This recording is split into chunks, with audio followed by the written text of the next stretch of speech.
Hey girls, and welcome to Mango Tea. Mango tea. Today's video is going to be on a much more serious topic, so there's not going to be any drama poodles, and it's not going to be one of my normal funny videos. If you are looking to watch something on a more lighthearted note, I just posted a video exposing John Cuckian in my ongoing investigation. But for today's video, I wanted to talk to you about Shane Dawson and the allegations that were brought against him yesterday. Here are some of the news headlines that came out yesterday about the false allegations against Shane. Also, before we get started, please go down and click the red subscribe button down below. Also, turn on your bell notifications. That's going to notify you when I make a new video. If you don't want to miss any of the latest YouTube drama and you want to stay up to date, make sure that you click the bell icon so you don't miss any videos that I do post. So yesterday when I was on Twitter, I started seeing my feed blow up about these allegations against Shane Dawson. Here's the thing, anyone can accuse anyone of anything. It's very serious when you're making a claim against someone for sexual harassment or sexual abuse, because those claims obviously are taken very seriously and people are going to believe the person who has been claiming that they are the victim of something like that, because why would you lie about that unless you have some type of ulterior motive? Now let's look at the John Cuckian situation, for example. John is someone who is now not credible because people like myself have come on camera to expose John for his makeup line being possibly made in China and using private labelers. In order to now discredit someone like Peter Mon, John has to come up with such a wild allegation, such as claiming about him being a pedo, for example. Now, John's trying to clear his image by putting on a very serious allegation on someone such as Peter Mon. So this is basically now tying into the situation on what's going on with Shane Dawson.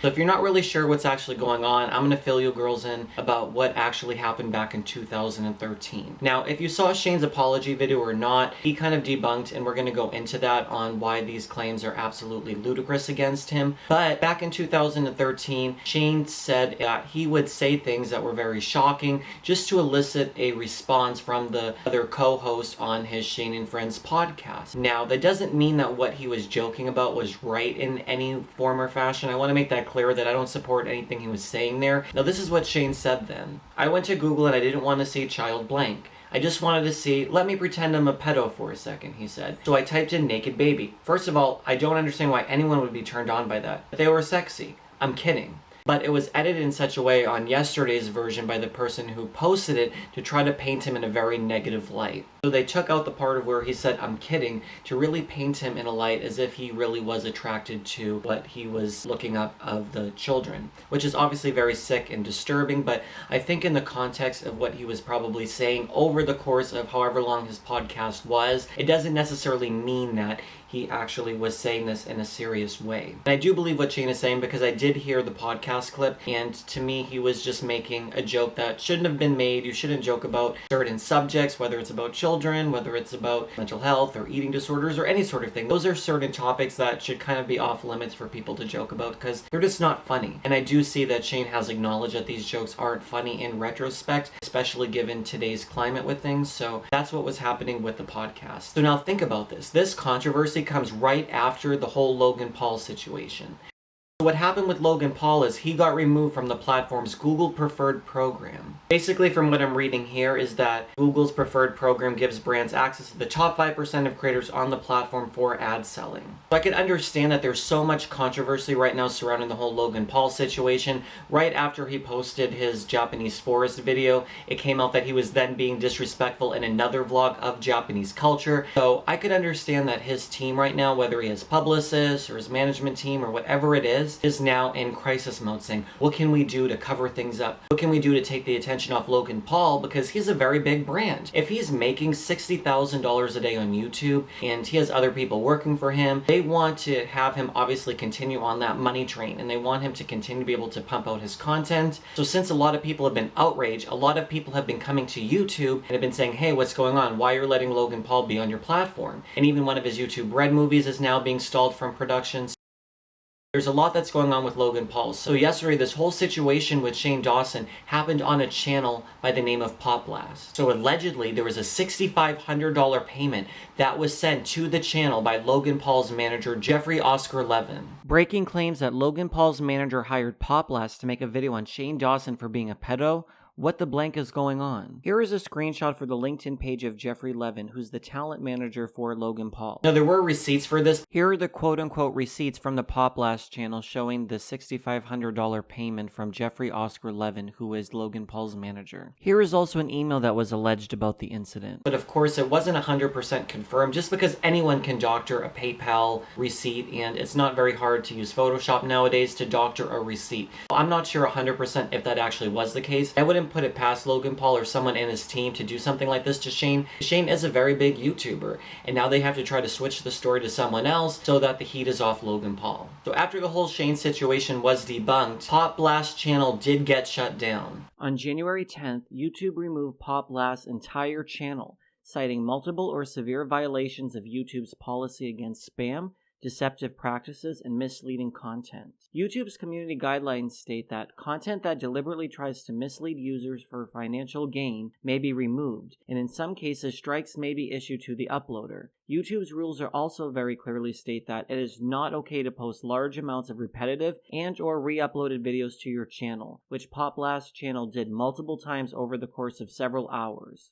Interesting. Now, on social media, so many different influencers and YouTubers did come to the support of Shane to show their love to him. So here are some of the messages that were posted to Shane. Good always wins and truth always prevails. Julian Solomita, we love you, Shane. Jenna Marbles, we extra love you, Shane. So before I sat down to film this video, I did want to watch Shane's apology video. Here are some of Shane's tweets regarding the matter as well as his apology on Twitter. I grew up. I changed my content. I apologized countless times for my blank offensive jokes. Instead of dragging me down, people should use me as an example of a creator who can change and better themselves in their content. I'm so proud of who I am today. As awful as yesterday was, it reminded me of how grateful I am to have so much support. I've never felt that kind of love before in my entire life.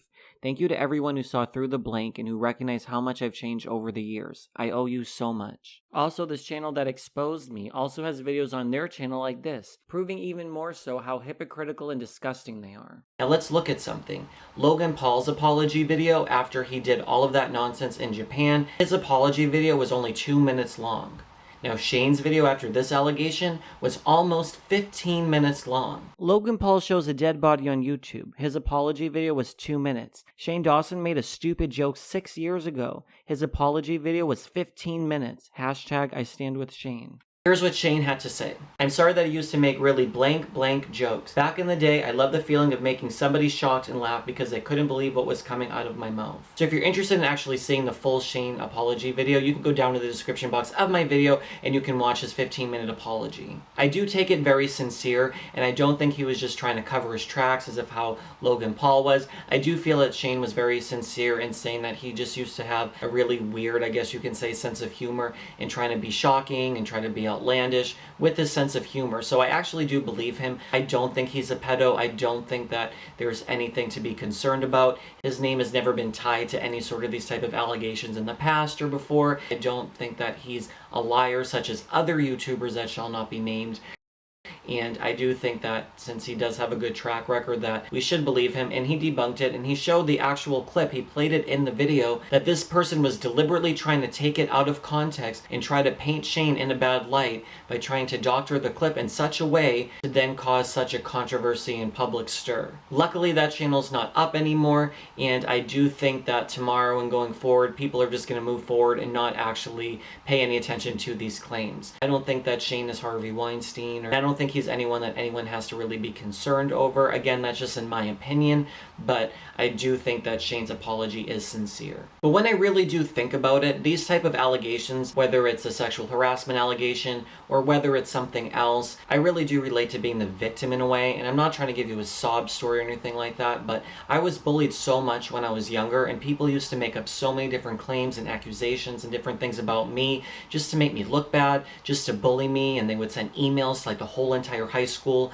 where we had like this email server list where we basically emailed the whole high school, and people would come up with all different type of rumors about me and send it off to the whole school when I was only a freshman, and people used to spread a lot of rumors and lies. So I can only imagine when someone levies this type of accusation against you, that's something that's very severe, that can basically ruin someone's life and their image forever. And even Shane was writing to Twitter saying like, hey, why are you making this a moment when it's been proven that this has been false? false and this has been debunked. Why are you still promoting this story when it could absolutely ruin my life? At Twitter support, at Twitter video. Hey guys, can you please remove the Twitter moments connecting my name to blank? It's been proven false and it's disgusting. Thank you. And I could only imagine if something like that were to happen to me, for example, or something to happen to someone like Shane, who's a very public person that's now being spread all over the internet and people are talking about it. And what if they didn't see his apology video? What if they just read the article and they believed it, right? So my heart really goes out to people who are being bullied in this type of way. Now, of course, if they're real serious allegations and someone really is coming forward, I think power to you. You should come forward and tell your story, and you shouldn't be afraid to do so. But if you're a bad guy or someone who has evil intention just to take someone down, or why would you do that to someone who's innocent? And then it takes away from people who really do have serious allegations. You know what I'm saying? So anyways, I want to know what you guys think. Leave a comment down below. I love reading your comments and engaging with you in the comment section of my videos. Also remember to subscribe, to turn your bell notifications. You'll get all the latest of YouTube drama on my channel by turning on your bell notifications. Thanks so much for watching, guys, and I'll see you in my next video. Now, before we end this video, I wanted to share this video of the drama poodles just to lighten the mood for you guys. You see Penelope? She sees a squirrel. See a squirrel? Yeah, get that squirrel, crazy drama poodle. Go get the squirrel. Oh no, oh no, oh no. That's just what Lily used to do. She would go vertically.